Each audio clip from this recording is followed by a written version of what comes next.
What is up, YouTube? I realized editing the last video that I uploaded, the lighting and the tone of the video were a bit off, so here's to a new start.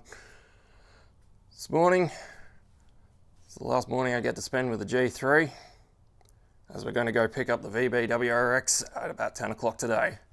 But first, I'm going to go enjoy this lovely Perth weather this morning, and we're off to the beach.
Subaru called me whilst I was at the beach, and unfortunately during detailing the car's been scratched, so I'm not actually picking it up today.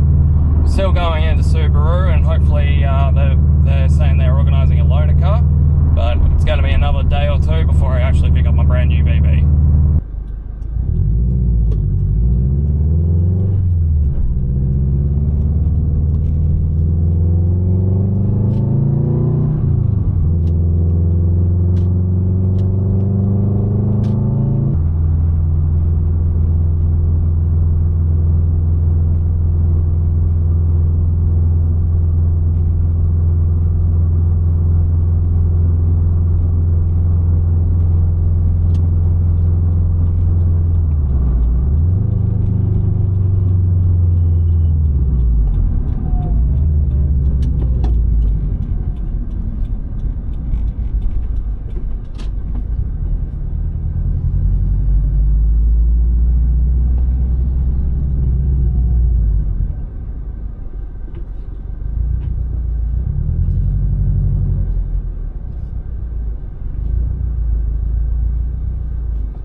So, went to Subaru. A few different things happened, but I would like to introduce my brand new 2023 VB WRX in World Rally Blue with cherry blossom side skirts. It's finally here. I've been waiting 3 months for this, and she looks amazing.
So I'm on the way to the shops to pick up an ND filter for the camera, as the lighting's still not 100% for it. That's partially due to how bright and sunny it is in Perth lately.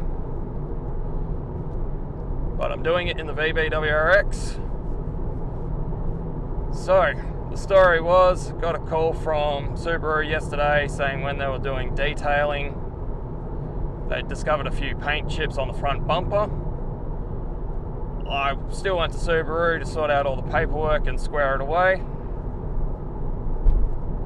Whilst I was at Subaru, the sales manager came back and with the car and let me know that the paint shop was going to be out of action for Christmas from today until the 8th of January, so a whole month basically, and gave me the option of either taking a hire car for the next month and leaving my VB sitting at the dealership waiting to be sent off to the paint and panel, or take the VB now, enjoy it for the next month and get accustomed to it, and then return it for a couple of days for paint and panel once the new year rolls through.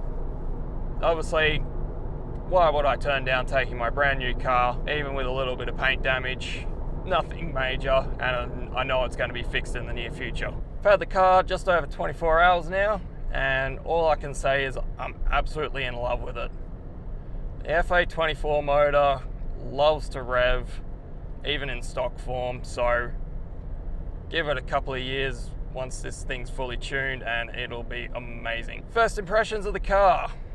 It's a bit difficult to pit against the old G3 as there's 10 years of technology and advancements since then. Suspension wise, the car rides a lot firmer, handles corners a lot better than the G3, and the G3 was on upgraded tires and wheels to help it with the grip. It even had upgraded sway bars to help with grip. But stock form, these VB chassis, they love to grip, they love to corner.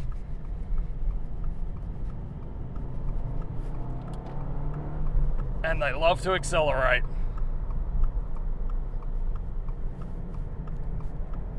So I mentioned in my previous video some basic reasons why I was upgrading to the VB. End of the day, my G3 had just turned 10 years old. I'd had it tuned for about 4 years, and I was looking at the upgrade path ahead of me. To do further upgrades and get the G3 up over 300 horsepower would have required close to 25 grand to do it safely, which was also potentially looking at an engine rebuild or brand new engine for the car to help it on its way. As a result, actually easier to sell it or trade it in and spend roughly the same difference on getting a brand new car. And everything I've been seeing about the VB platform over the last few years since its release is that it's a highly tunable car with a lot of headroom built into the motor.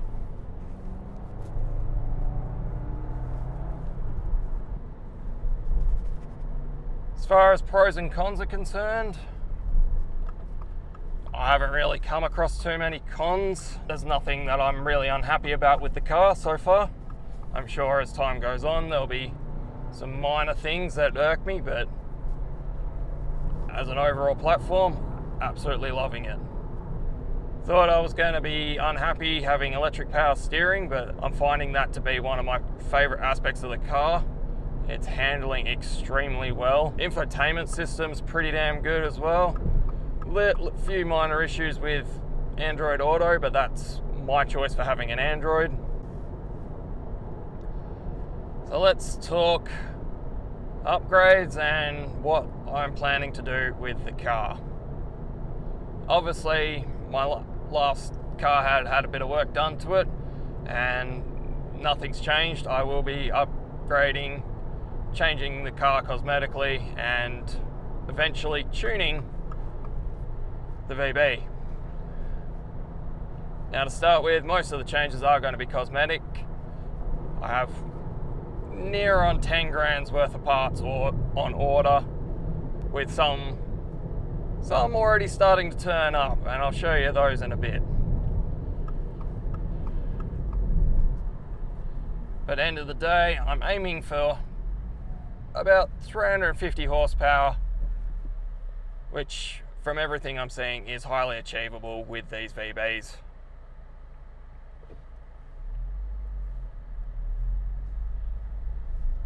Tuning wise, I will be leaving that for a bit longer, just not to completely void the warranty straight up, but I will see how long I actually stay in that train of thought, as it could change quite rapidly, and I would want to tune this and get it up to spec. Looks wise, I know quite a few people were not a huge fan of the VB at the start, and I'm not afraid to admit I'm one of them. However, over the last year and a half, and like with all Subarus as we know, they may look a bit funny when they first come out, but everyone grows to love them, and the VB chassis seems to be growing on everyone now as well. Especially with a few aftermarket parts, the car changes its dynamics quite nicely and looks absolutely amazing. I'm still deciding on a wheel choice, so that will come a bit later on. I am leaning towards a good set of Rays or Work Emotions though. So, got a couple of ND filters. Hopefully that'll improve the lighting on this camera. Also got a whole heap of other DJI accessories, the DJI Action 4 camera. New mount for the car, see how that goes, and get some better angles for everyone. Whilst I was out, also got a notification that some of my other parts have been delivered, so once we get back, have a look at those and start going over exactly what I'm going to do to this car.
So just got back from the shops, picked up a whole heap of DJI accessories to help out with the car. Magnetic ball joint adapter, this will be used for over the top shots in the bonnet area. A couple of extra adapters, as these DJI cameras are quite versatile with their quick action adapter. Brand new suction cup mount for the car, and a brand new tripod setup. Additionally, got these ND filters, which will hopefully help with the lighting situation.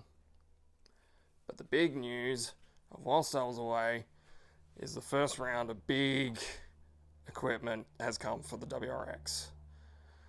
We've got an NVIDIA Q300 catback system,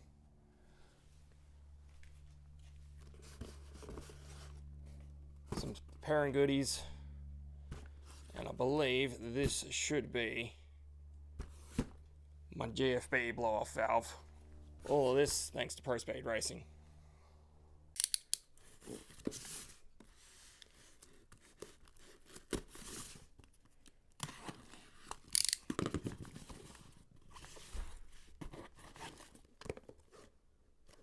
GFB blow-off valve, GFB goodies,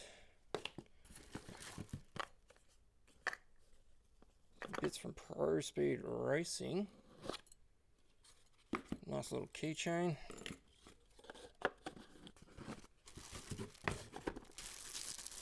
And a little tote bag from Subaru, just because they had it left over.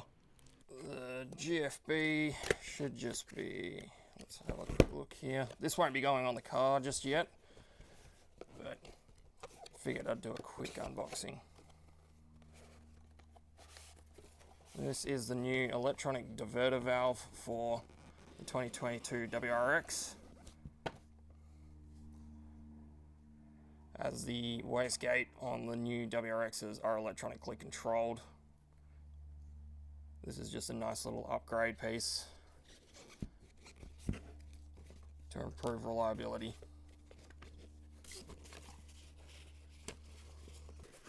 And the pairing goodies. This is just the first of many pairing goodies for this car.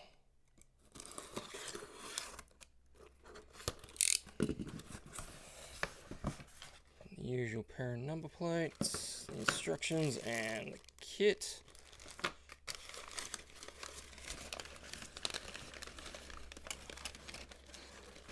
Very nice. Oh, that red almost matches perfectly with the rest of the car. A red wrinkle radiator shroud piece. I won't be putting this on the car just yet either. I've got a whole host of other pairing goodies turning up in about a week's time. I'll be doing the video for all of that then. We'll do the engine bay upgrades. Over here, however, is my new shelf. We've got a whole host of snow firing products for keeping the car nice and clean. All my cleaning equipment, including those mighty car mods, fender keepers, and then this is the slowly growing collection of parts for the VB. So we've got the Perrin pitch stop mount that I removed from the 2013 WRX. That was Pro Speed Racing. I've got these weather shields, which I will actually be putting on today. These are from Ultrex here in Perth. And then there's the GFB diverter valve that we were just discussing. Some brake upgrades from Intima. A trim piece for the steering wheel with the STI logo. This is from SMY over in the United States. Some extra bits from SMY, including an STI push start button, a rear third brake light, and all the harnesses for that brake light. Also have some white line goodies with the gearbox positive shift kit. I was running this on the 2013 WRX, so I'm really impressed by it. A Group N 6-speed transmission mount. I was also running one of these on the 2013 WRX. And finally, some of the parts that will be going on the car very shortly is a Cobb short shifter kit. So within this Cobb kit, got the standard bits from Cobb. We've got the gear stop lever. It's only a nice bit of plastic, but we will be putting that in very shortly. All the mounting hardware. The upgraded bushing kit for the linkage system on the gearbox. Some Loctite and some additional hardware. And the actual shifter plate, which is a lot bigger than what the images made it out to be. This will be going on the car in the next couple of weeks. I am waiting to figure out my under the car situation and try and do it all in one hit. So to install the weather shields is pretty easy. I just open up the door. get the weather shield out of its packaging.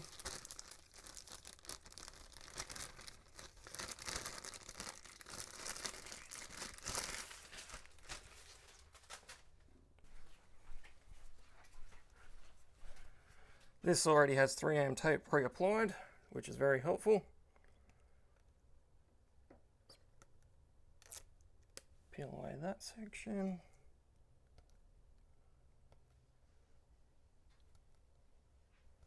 Peel away this section here to get this started.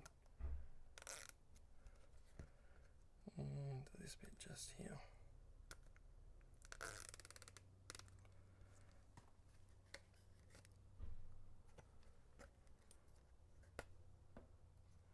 After this, just give it a quick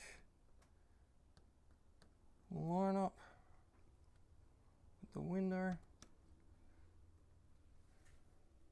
Is that supposed to sit further back? I hope not. This way. And press down to get it started. Afterwards, just start peeling the tape away.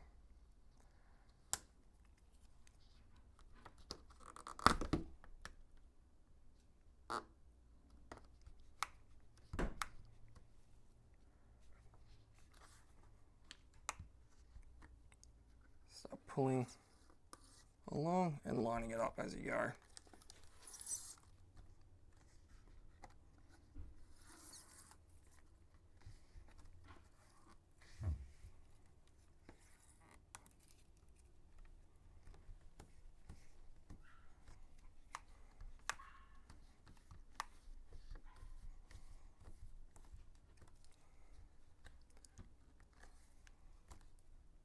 And just like that, weather shield's installed.